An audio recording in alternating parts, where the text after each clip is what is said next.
Welcome to the Jam Yearbook. I'm Jim. And I'm Matt. Welcome to the new format based on the old format. Third verse, same as the first kind of thing.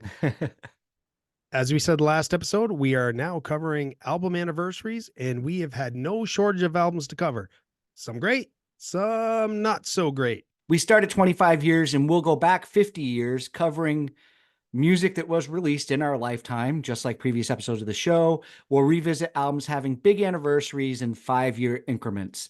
July has certainly given us plenty to talk about. But before we get to that, Matt, I have to give you an update. Do you remember the song 18 in Life by Skid Row?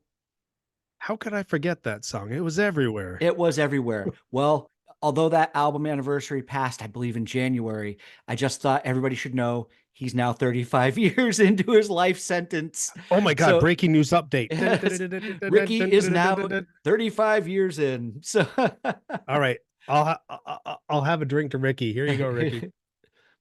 So I had a Julian for me. Yes. But let's start at the 25-year mark in 1999. And the first album we're going to pick out of the hat is Macy Gray on How Life Is. Jim, explain yourself. I did put this song on the list. You're right. 1999 was not the best year to try to pick a 25th year anniversary album out of. Not from July. No. Right. But I picked this Macy Gray album because, we covered My Sharona. We've covered, some one-hit wonder bands previously.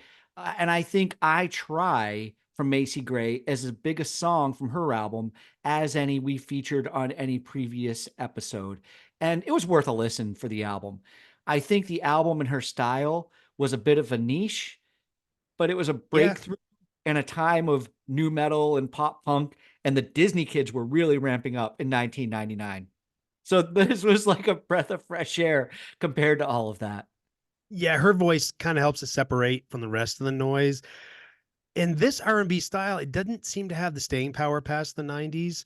It's a brand of pop I really had trouble connecting with back then. Just not my wheelhouse. I don't hate it. I got kind of tired of hearing about it. So I really went into this album with heavy side eye, and I came out of it feeling actually that wasn't such a bad thing to live through. I wouldn't call it a punishment. Caligula was kind of a good song. It had a different feel to it, and it's all pretty consistent. It's all kind of the same music. I just think, the landscape moved away from her. Typically, when you have an album that is this successful, let alone to have it be your debut, it's difficult to replicate. Yeah, she has a very unique, special sound to her voice. And I can understand why this was really big as a debut album. But we've talked about becoming fatigued by hearing certain singers or songs as years go by. And I can understand why, if the songwriting's not always going to be there, it can kind of grind you down. But I Try is a classic radio song from 1999, no doubt about it. Well, let's go back 30 years because this is more exciting for you. Yeah. 1994, you have been waiting to talk about this band. Let it rip, Matt. Reverend Horton Heat, and the album is Liquor in the Front. What a title. Yeah, it's Liquor in the Front. Don't get any more thoughts, and I will not repeat the other part of that joke that comes after that. Anniversaries aren't just about what was hot at the time or historically important. Sometimes it has to be about what was moving the needle for us personally. One of the reasons why music like Macy Gray wasn't in my wheelhouse is because of this. The 90s had an explosion in alternative music. And Reverend was outside of the box, even as far as alt rock terms. Mm-hmm. Never heard it on the radio, and thanks mainly to grunge, I knew about Sub Pop.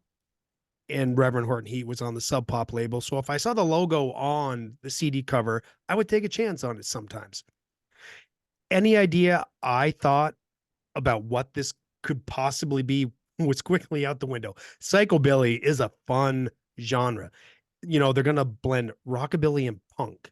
How much more energetic and fun can you get?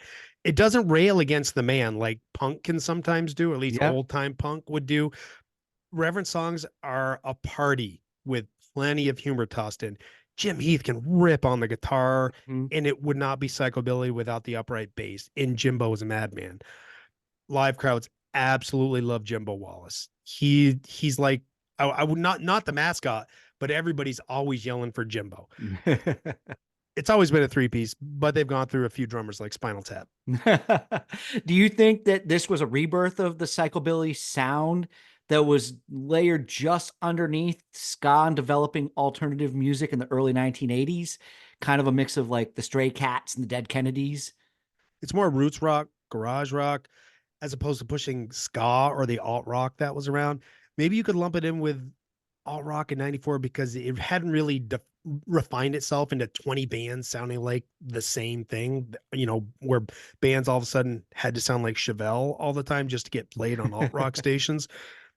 For some bands, it's about car, motorcycle culture, definitely parties, sex.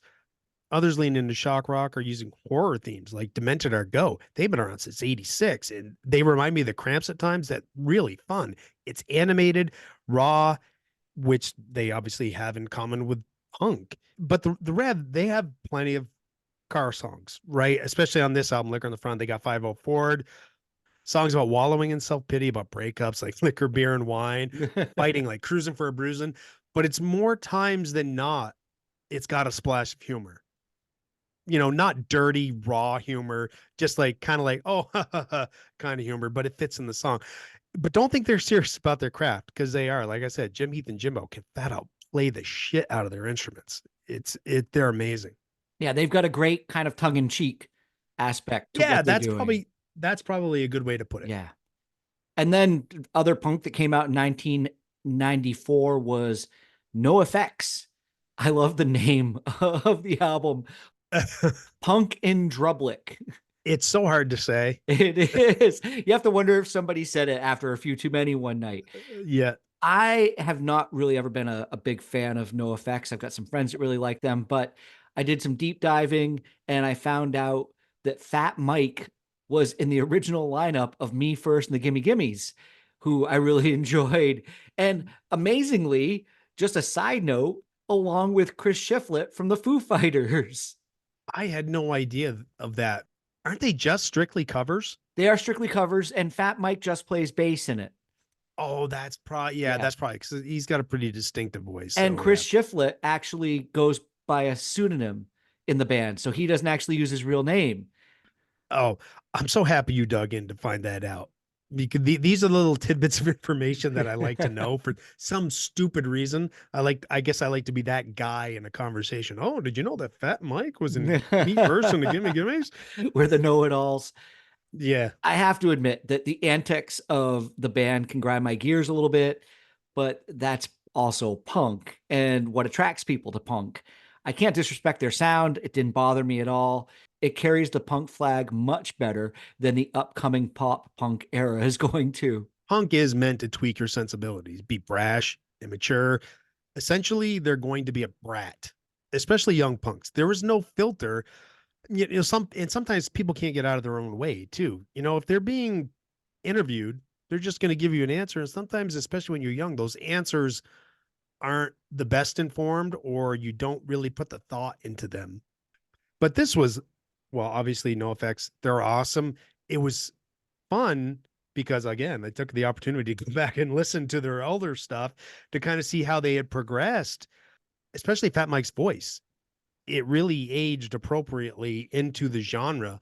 And when El Jefe was added as a new guitarist, you really start to hear how influential they were into channeling the evolution of pop Yes, punk. yes, yes. There was always kind of a ghost there, but the timing was right in terms of Mike having more experience in writing, his voice getting stronger, and Jefe added another layer of musicianship. He could play trumpet and he would drag it out occasionally.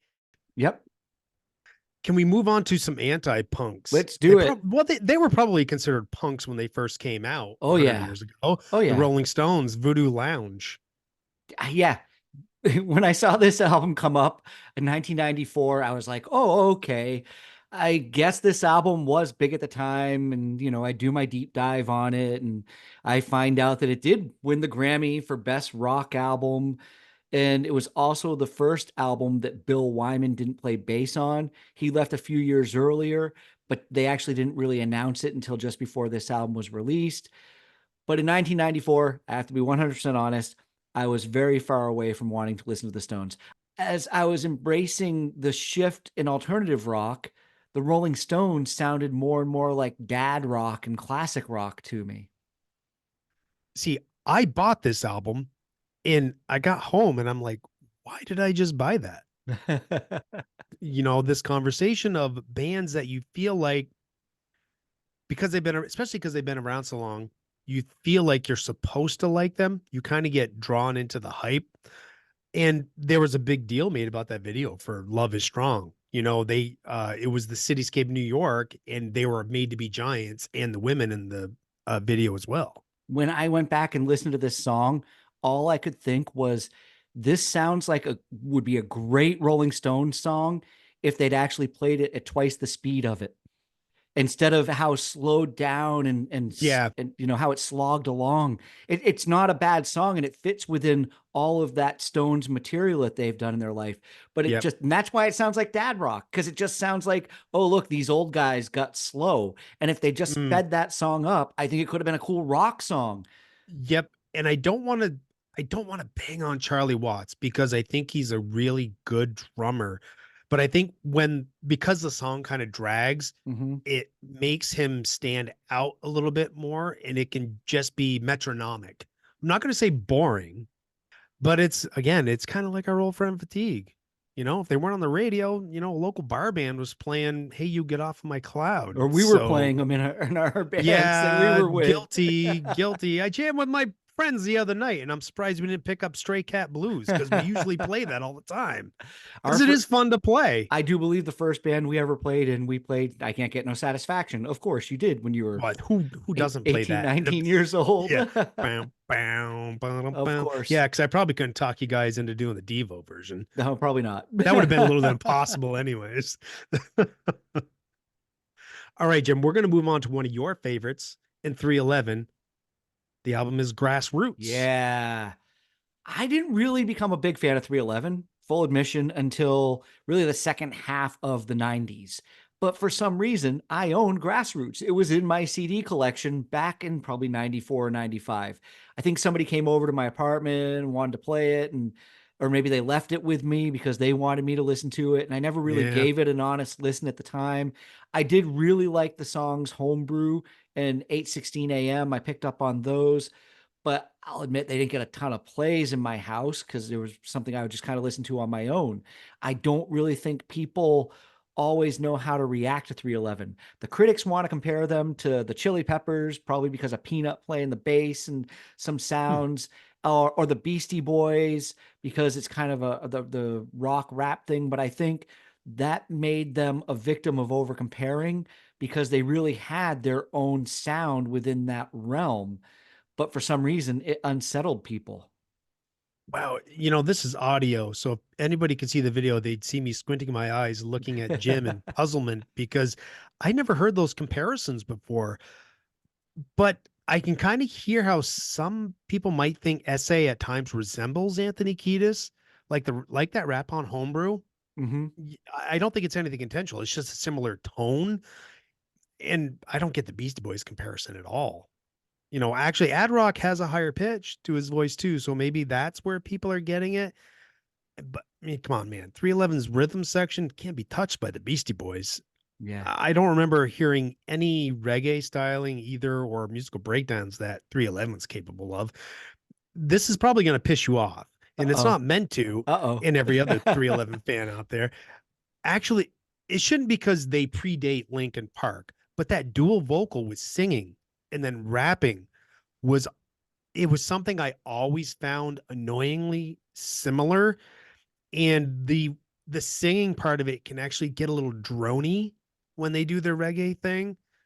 You know, I think it's a personal choice, but I think because me, where I'm lyrically challenged right off, I don't dig into lyrics right away. Hmm. And I think that is where part of the magic is with 311 is the tone of what's the word I'm looking for? Uh, Positivity Yes. that Yeah. they put forward Yeah. in their music and their lyrics, which is really important because I don't think there's enough of it. And I think it separates them. And I completely get that. When I talked to people recently about how I was going to go see 311 in June, I found myself really defending their music because I'd go to describe, oh, what are they like? And I'm kind of, well, kind of like rap, rock, reggae, ska, metal, fused together. But I want to remind you, as you're saying you got sick of that sound, this came, 6 years, 4 years before that really ever took off. So I find myself defending them for doing the rap rock thing before new metal actually took it over. Oh, you made me throw up in my mouth a little bit. I You know. said new metal. Geez. Yeah, See, but rap rock and new metal, that gets that yeah, reaction. it does. But it's not kid rock either, who could also be rap rock kind of, but it's better. It's better than that. So Yeah. go listen to 311 Yeah. people. Go Yeah. check them out. It's worth Yeah. it. And and I get it. People love Linkin Park because there is a darkness and a wallowingness, I think, part of it, if I understand that correctly. But sometimes, man, you just need something happy to pull you out of that. And You 311 can't, has happy music. yeah, you can't just tailspin all the time. No. You got to have some joy in They your they life. have one song that they introduce as the Happy Slam Dance song when you go see them. Still, they've been doing that since 1993. Yeah. So yeah, it's fun. Awesome. So speaking of, let's move on to 35 years, and we got the Beastie Boys and Paul's Boutique. Oh, such a good album. Mm, I spent many nights of my life with this on, and I still do. I've got the vinyl here. It ranks high on so many lists of best albums from the 80s. But I have to say, I didn't know this until a few years back when I started really looking more into music. Maybe it's probably in the credits and I just never pulled it out, or maybe it didn't click with me because they weren't big at the time. But enough credit has never been handed to the Dust Brothers.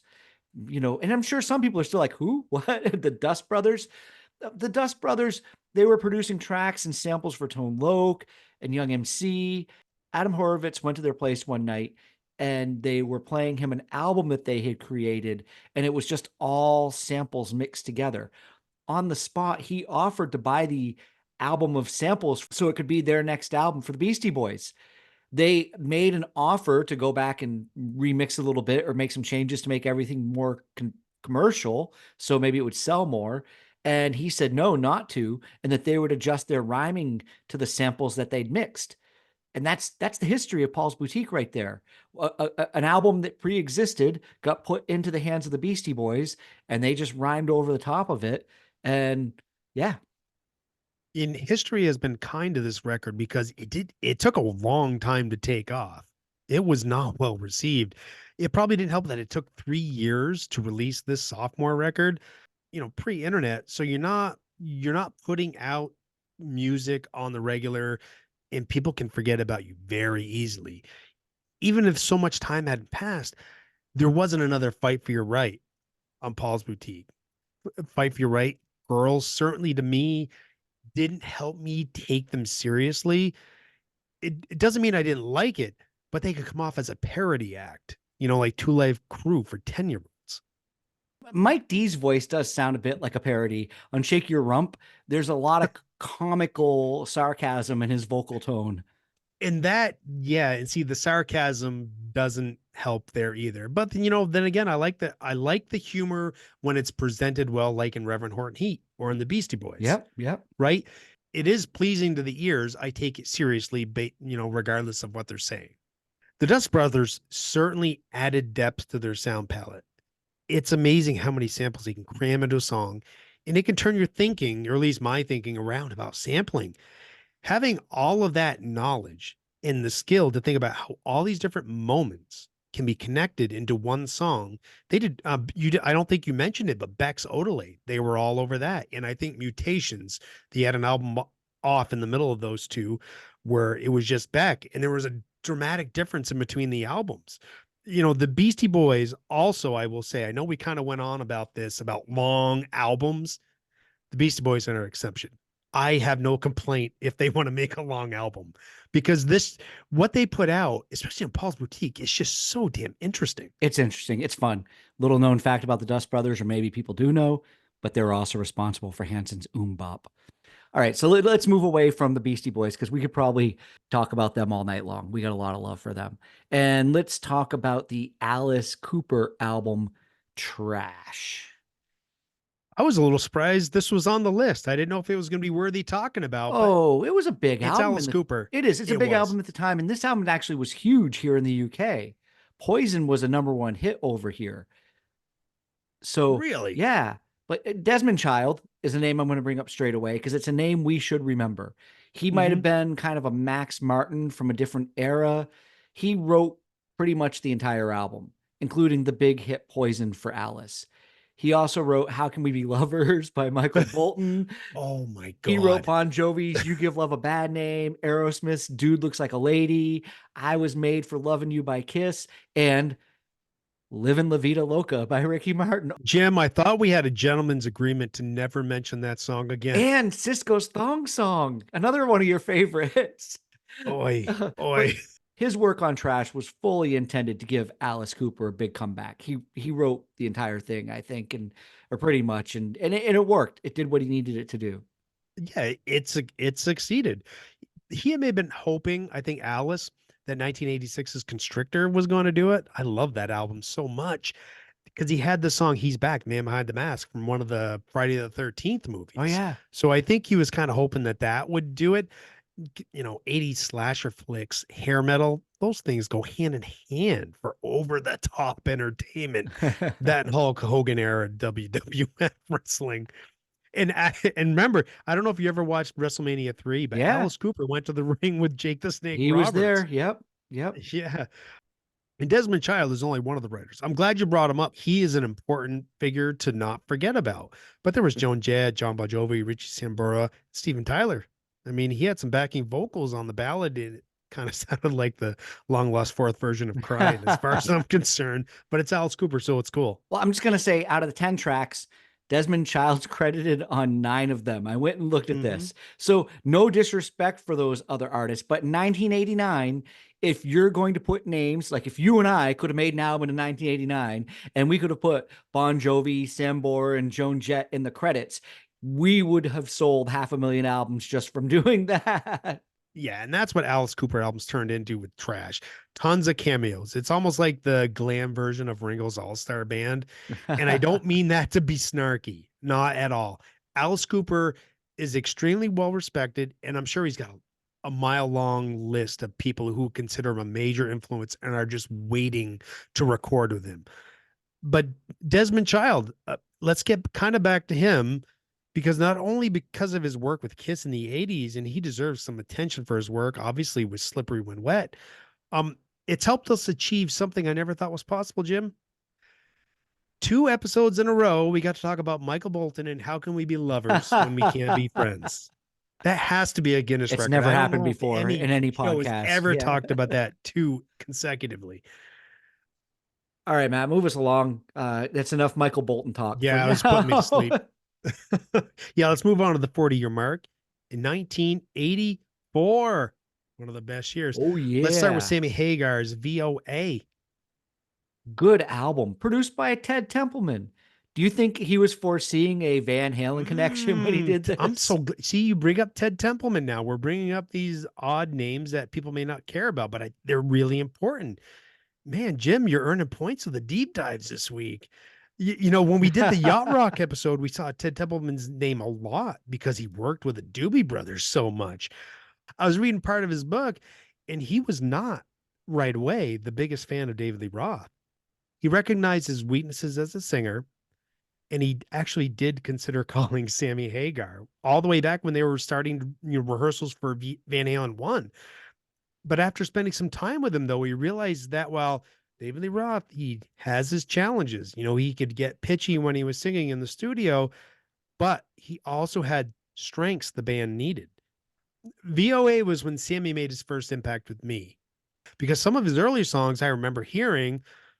I'll Fall in Love Again was one of them. I think I may have put that one on our playlist a while back. but the name didn't really stick until my hair metal years and I Can't Drive 55. When that hit, I immediately went to the bargain bins because that's where a lot of his stuff was. And I got so many holy shit moments.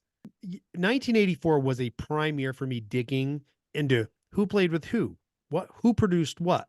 And Ted Templeman produced those first two Montrose albums that Sammy sang on. So that line of thinking, swapping Sammy for David Lee Roth, it doesn't seem so random. No, but it's a good thing that they No. didn't. Oh, yeah. Yeah, Yeah. But if you absolutely. listen to so the first album with Sammy was 5150. If you listen to a song Summer Nights, I believe, the verses were made to be sung by David Lee Roth. It's more of a scatty Yeah. freeform kind of singing. So I can Yep. see how, I mean, and Van Halen when it became Van Hagar, they definitely moved for the most part closer to what Sammy Hagar was doing in his solo, because Sammy can sing and he's got a good mind for melody.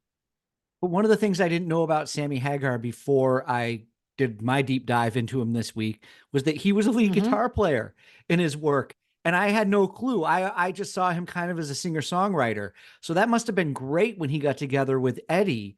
I'm sure that Sammy's experience and how he played as a solo artist was what made him have a big impact on that band and why Van Halen still stayed relevant. They probably would have anyway, but they grew to almost the same heights they'd been in 1984, just in a different direction.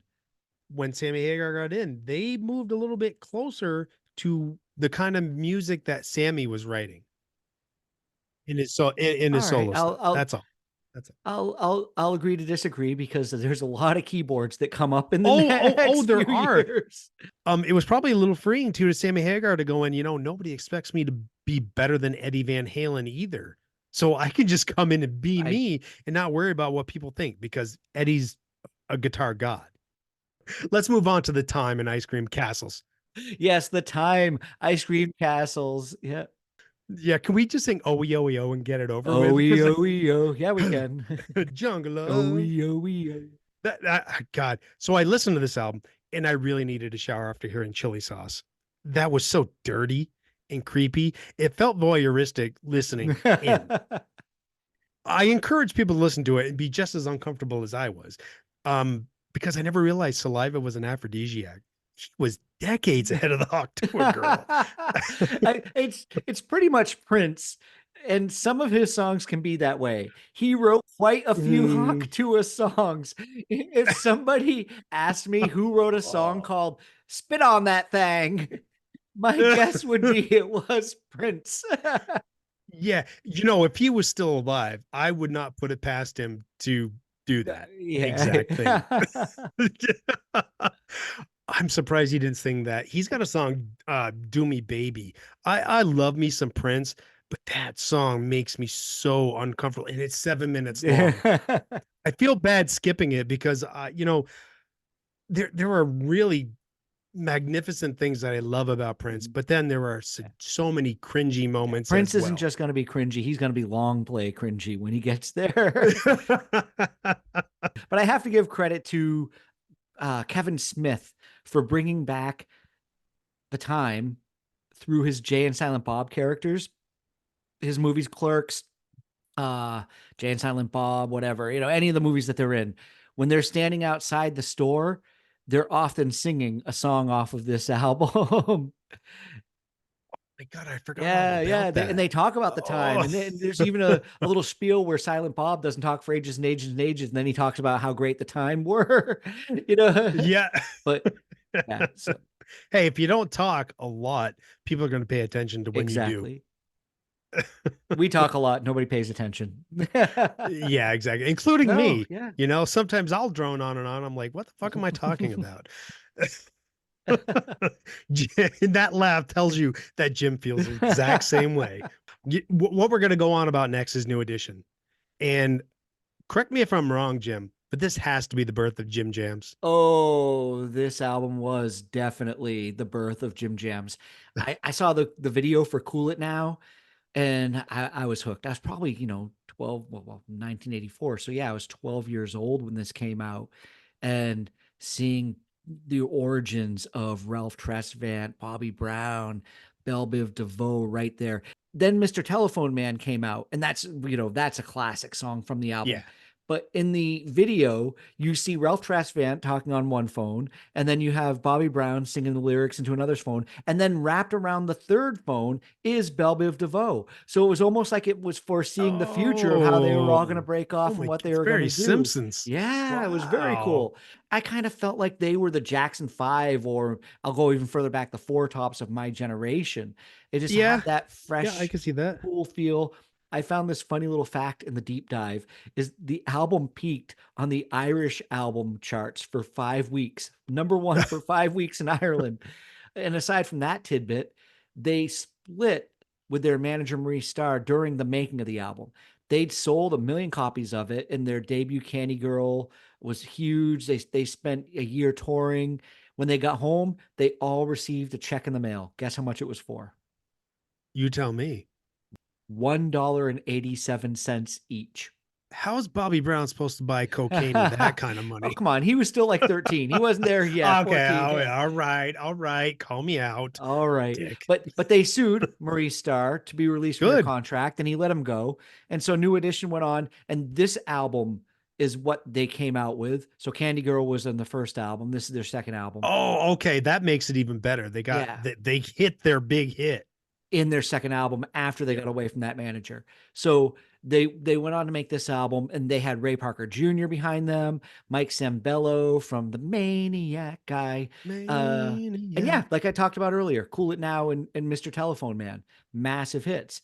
Maurice Starr, on the other hand, went and did probably the worst kind of revenge thing you could have done in music. And he went and created a Pepsi to their Coke. He created another boy band who would become known as New Kids on the Block.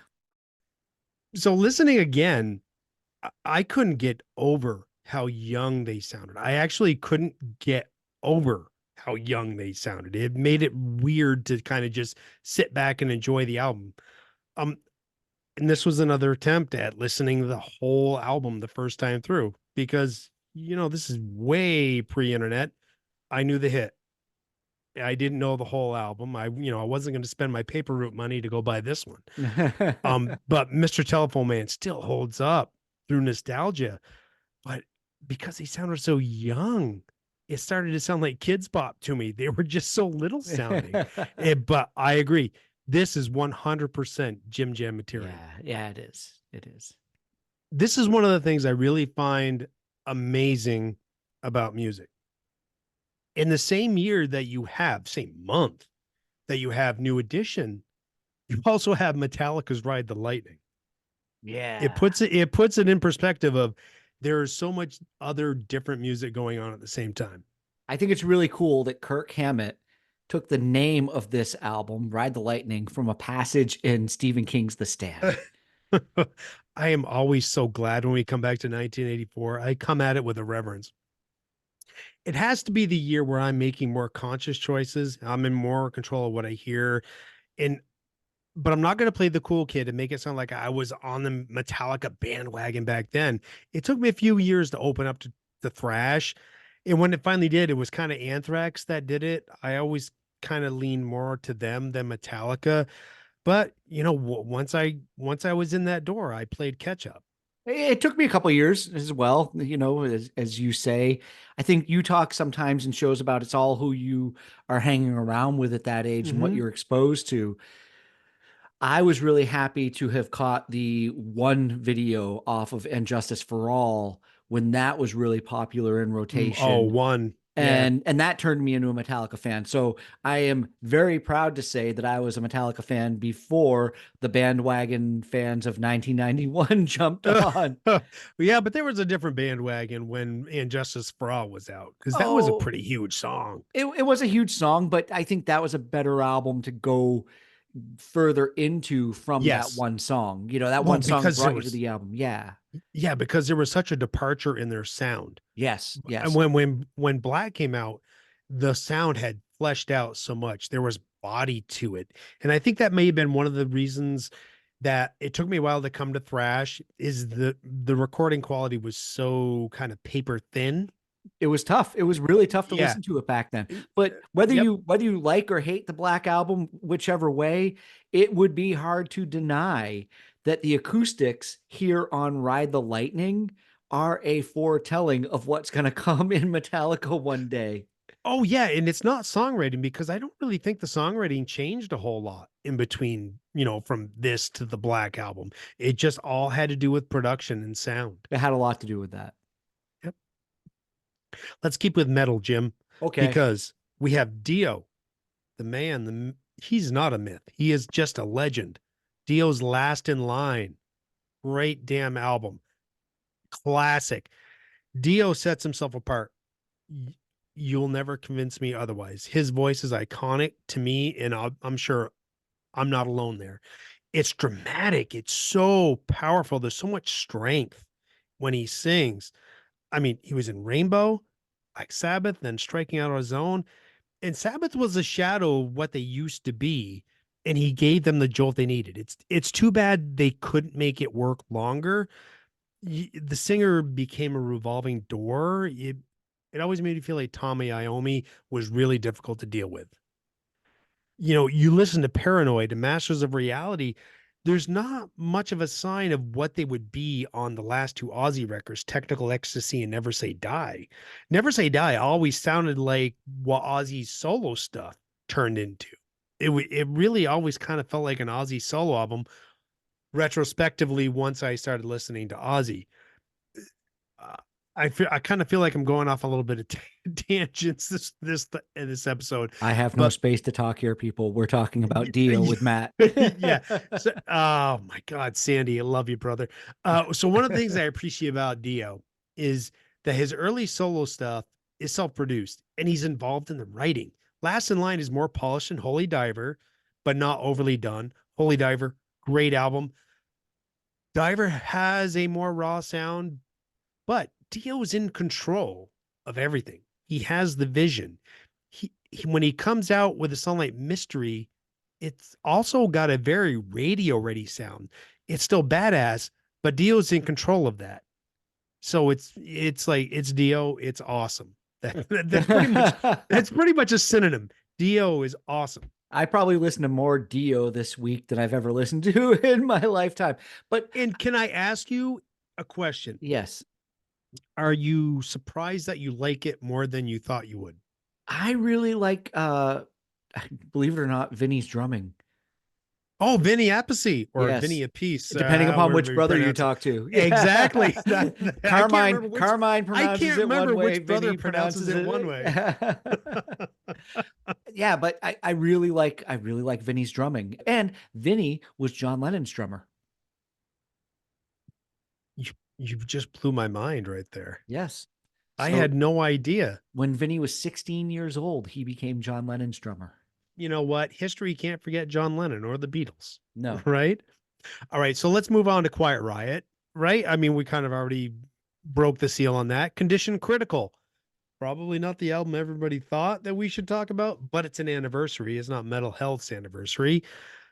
But we can't forget about the importance of Quiet Riot. They were crucial in getting a lot of bands off the Sunset Strip, either signed or getting a wider audience to pay attention to them. Not so much from Condition Critical, but obviously Metal Health. When Metal Health hit, it took the number one spot from Synchronicity. It was the very first metal album to be number one on Billboard. Yeah. And also it passed Thriller, Billy Joel's Innocent Man. That's some serious competition, right? And this is all on the Billboard's 200. Jim, you already said it. First metal number one album. I stole your thunder. No. I know. I like that. I'm fine. I'm fine with you adding a fact so I don't feel like I'm the one trying to be Encyclopedia Brown. I am Encyclopedia Brown tonight. Right? I love it. Trust me. But Condition Critical is not that album. Elvis Costello said, you get 20 years to write your first album, then 6 months to write your second. Yeah. This wasn't a sophomore slump for me back in the day. I didn't really dig it now as much as I did back in the day. Maybe if I had a few more listens, it might helped me tap into how I accepted it back in the day. But I was really happy that they dug back into the Slade catalog for Mama We're All Crazy Now. Yeah. Yeah. I'll never say no to that. No, yeah, the Slade covers are great. I mean, this album, it doesn't hold up. And when you put it on the list, I was like, all right, Matt put this on the list of album Yep. anniversary. So I'm going to dig into it. And I did that deep dive thing that I've been doing for this show this week. And instead of really getting into the music, because the album's just, it's okay. It's not terrible, but you No, can, it's good though. yeah, you can understand though why it's not as big as Metal Health. But if they were to release the rights to make a movie about Quiet Riot ever getting released, I want to see it. I want to Oh, make me this too. movie. It'd be awesome.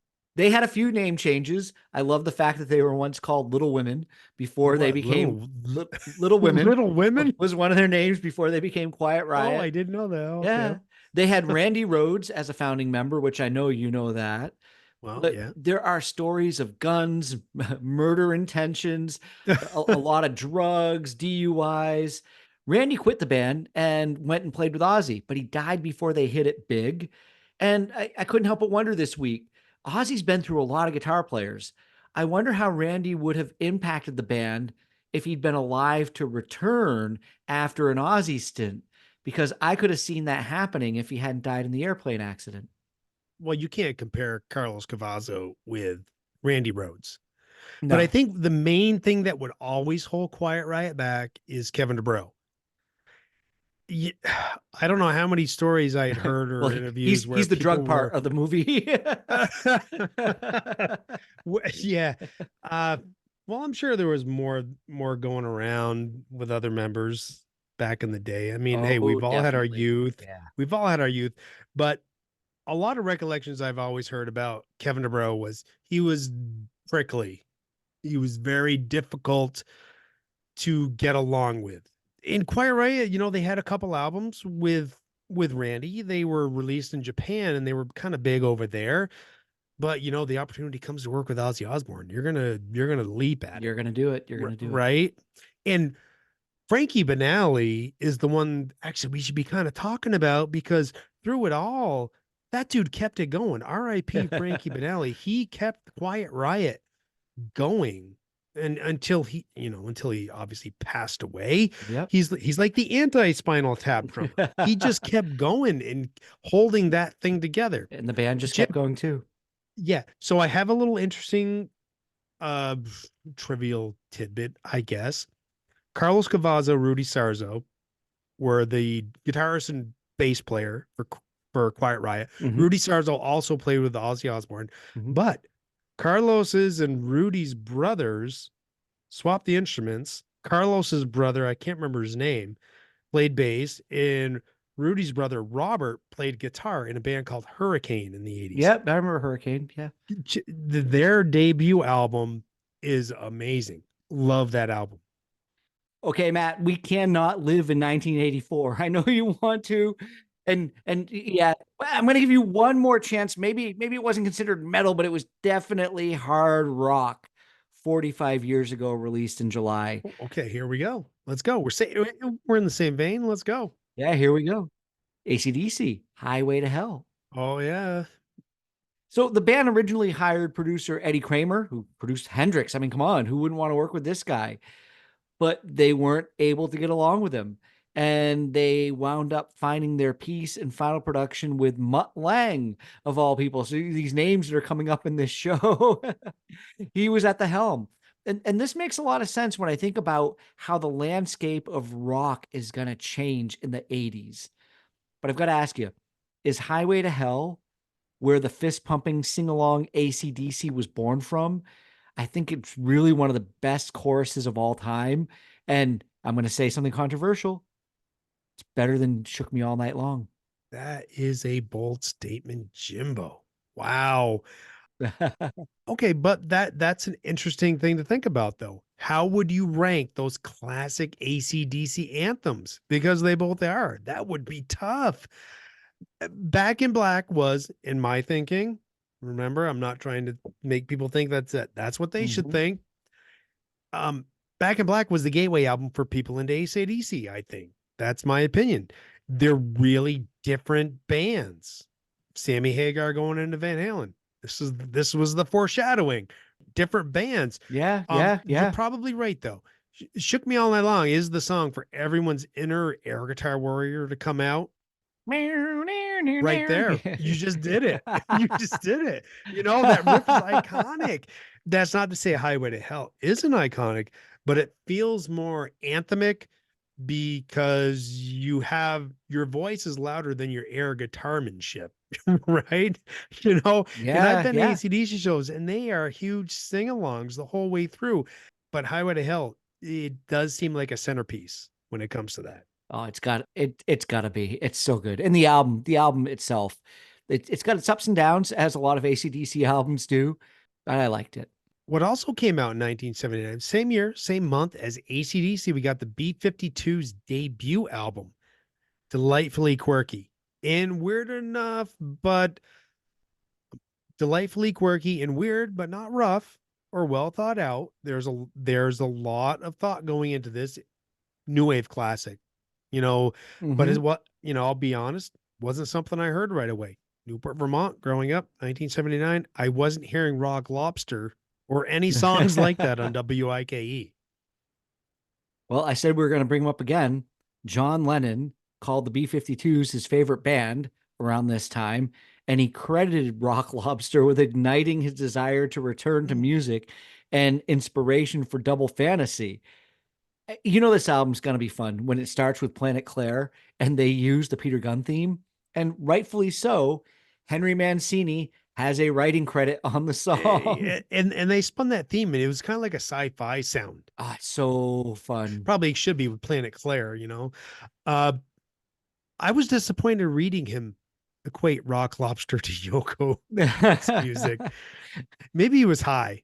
trying to focus on the good stuff here. I know, and I don't want to bang on Yoko because I feel like it's like the in thing, or it's always been the in thing to do to bang on Yoko. If you listen to that song "Why Not" of Yoko Ono's, you hear it in there, and I'll tell you why not, because they don't sound anything alike at all. No, they don't. At all. The B-52s, the songs, they were, weird and quirky, right? But they had a purpose. Yoko, I always kind of felt like it was like an art, right? There was just, Oh yeah. it was trying to be a high art But the that I just B-52s were didn't art. get. I believe they were art students, or some of them were, and so there was some of that aspect to what they were doing with their creativity with music. Oh, I don't doubt that, but I think they made good music. That's all I'm gonna say, Jim. Very Because polite. again, Well, they're very polite because again, I want to say I love Yoko Ono. That's all. That's all. that's all. That's all. Okay. That's all I need to say. All right. So 50 years. This is our capstone for the episode, probably 50 years.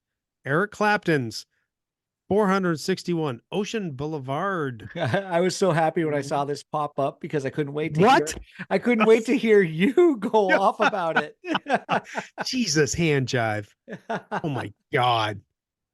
Clapton has one of the most nondescript, boring voices. He's trying to be all smooth but essential, but the whole album, it's so annoying. It's like listening to some old creepy guy trying to pick up chicks 10 years younger than at the Holiday Inn bar.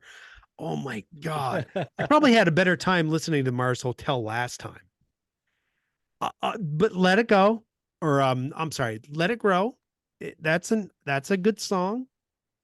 It You has know, its moments. I used to think as a kid Let It Grow was about weed. I don't know why. Well, you wouldn't be wrong. I was probably an older cousin, probably actually gave me that influence or something. But yeah, I mean, come on, it's okay. It's not great. Yeah, I don't know. Yeah, yeah. I think I'm trying to just be nice, and I don't know why. Yeah, Because Eric Clapton's music sucks. I I really have a hard time with it. I'm sorry. Again, last time I mentioned, people are out there openly saying the Beatles suck. I can say Eric Clapton sucks. His music sucks. it doesn't suck. I'll disagree with you, but for me, it's meh, just meh. Yeah. Okay. All right. His Let's sound be nice. is full of pompousness. Yes, he Yes. is a great guitarist. I'm not gonna Yep. pull that away. He's not one of my favorite guitar players, but I'm not gonna say he sucks or anything. overrated, maybe. My opinion's probably unpopular. You As a know, guitarist, no, but as a songwriter and lead, uh, Rolling he's Stone always ranks him as one of the best guitar players ever, but I think he's very good at being boring. yep, I've never gotten chills from watching or listening to Clapton play guitar the way I got from Hendrix or Stevie Ray Vaughan 100%. or even Billy Corgan. I'm going to go there and say that, like some of Oh these my God, guitar I'd players, rather listen to Billy Corgan. no kidding. I, he has an ego that just got continuously fed through the 60s that carved him, in my opinion, into kind of being a dick. He got to play on Beatles albums. People were spray painting Clapton as God around London, but I think he left his best work behind in the 60s. If he didn't have other great musicians propping him up or he wasn't collaborating with, his music has not had an impact on me. Hmm. I like Cream. When he played with Ginger Baker and Jack Bruce is one of my favorite bass players of all time. That was great. And then everybody wants to talk about Layla. Layla's a cool song, but a lot of people don't attribute the fact that Dwayne Allman from the Allman Brothers, who passed away shortly after it was recorded, was playing on that. When he had great people playing with him, or he was part of a band surrounded by great players, he was better. And yeah, this album, like if you said, Jim, go put something on right now off this show to take a nap, this is exactly what I could put on off of this show that we're doing today, because I could fall asleep to this album. And I'm Wow. not saying happily. I'm saying out of extreme boredom, because it's not going to keep you awake because I'm interested in it. It would you wouldn't wake up like every other playthrough like Mars Hotel and just snap. No, I wouldn't. Mars I would be Hotel. so pissed off that I think I might hate this more than Mars Hotel. You didn't hate Mars Hotel, though. You found No, I you didn't. you found some I didn't. solace in some areas of it. Yeah. And I just got a lifelong problem with Eric Clapton, I think. look, I've got people that I admire in my life love Clapton, Yes. and that's cool. That's their thing. They want to do that. Go right ahead. It is kind of funny because we come on this show and we talk about all these obscure bands that we really love and like. We seem to really like metal, so we're there with that and some R&B, pop stuff. But when it Yeah, we comes to gatekeep a these little bit. when it comes to hippie rock, like the Dead, Clapton, the Rolling Stones, even I'll throw them in there. For some reason, we're really hard on these bands because there's just something about that country picking that we don't really care Yeah, for. maybe that's what it It's is. just like, no, cut that Yeah. shit out. Like, And we think their reputation and people's opinions of them is inflated based on drug usage. yeah, exactly. And like I said, it's not to knock Clapton as a guitar player, Oh, because hell no, you can't do that. he, I mean, he's called slow hand because his hand doesn't move, but his fingers do, and he gets to, he hits a lot of notes, and that's cool. But yeah, it's not something. You'll never find me saying, "Hey, man, you want to listen to a Clapton album if you come over to my Yeah. No, house?" yeah, never, never. But and when I saw this on the list, this was my absolute first listen because I had to get it out of the way. Oh, but I'm wrong. I see on our notes we still have one more album to cover. And of course, this is a much better capstone than Eric Clapton. Stevie Wonder, Fulfillingness's first finale. I said it right the first time. Yes, you I'm got so it. proud of myself. Now I'm gonna shut Yes, my mic off. that's 3 words in a row with the same letter of the first. It's called alliteration in the English language. Yeah. With all of my love that I've had for Stevie in my lifetime, this is one of those albums that's always been off my radar. I didn't discover Boogie on Reggae Woman until probably the late 1990s. I saw a band playing it one night at a bar, and I was like, that song's really cool. What is it? And they go, Stevie Wonder. And, what? Uh, Yeah, dumbass Stevie Wonder, yeah, right? But you forget about that song. It's it, fantastic. it is so good. But by the time Stevie had been incorporated into my daily listening, that album didn't make it there. I'll throw my hands up and say when I put it on this week, it kind of threw me off because it didn't grab me right away. I expected something a little bit different, and it wasn't what I thought it was going to be. Stevie makes some choices that were a step away from more of his popular songs. The chord structures are really wild, and where my ears expected the songs to lead, Stevie would choose to go to chords people don't often dare to go to. He weaves through songs on this album, though, like a beautiful patchwork. These aren't 3 and 4 chord songs. Stevie is using all of the elements of music theory. So exactly where you think, oh, hey, I'm familiar with this theme and where this song's going to go, it goes somewhere completely unexpected. So we have another twofer on this episode because our maniac Michael Sambello returns as one of the studio musicians playing on this album. That has to be another record. We need to have a Michael Bolton, Michael Sambello album out there somewhere. Michael. Oh, and I get where you're coming from because this is a really different album than Intervisions, which came before this. He backed off the social commentary for the most part, aside from jabs at Nixon and You Haven't Done Nothing. But where Intervisions had a little bit more funk appeal, this, I don't want to say pop, because as you were kind of saying, the structure is a lot more complex than a typical pop song. And 2 days after the release of that song, You Haven't Done Nothing, Nixon resigned. So it isn't as classic now, but it was featuring the Jackson 5 back then when it was released. All they do is do like a doo-wop thing. They don't really sing anything other than doo-wop or something like that in the background. Yeah, and you can't really pick Michael out. No, not at all. But you can't help wonder if it might have had some influence over that Nixon resignation because it was big when it came out. But we can't go back in time and put ourselves. We don't know how everything was coming to a head at that point. I agree. Yeah. And Boogie on Reggae Woman, I was going to put on Intervisions anyway after I heard this album because it's right in that span of time where he's just doing some magic. But that song made me want to hear Intervisions right away. That Moog that he plays on is so funky. It would have fit on Intervisions. But then for some reason, some of those telling me tangent time to listen to King's X, specifically Dogman. Wow. Yeah. And I know it sounds like an odd connection, but there are times when Doug Pinnick, the bass player and one of the singers of the band, he was reminding me of Stevie Wonder. There was something with him in his lower register, and when Stevie was going in his lower register on like Heaven is 10 zillion light years away, the notes, the runs, there was just something similar going on, and got me into reading about, Doug Pinnick, and he did, cite Stevie Wonder as, an influence growing up. That's cool. Well, there we go. 50 years. That's it.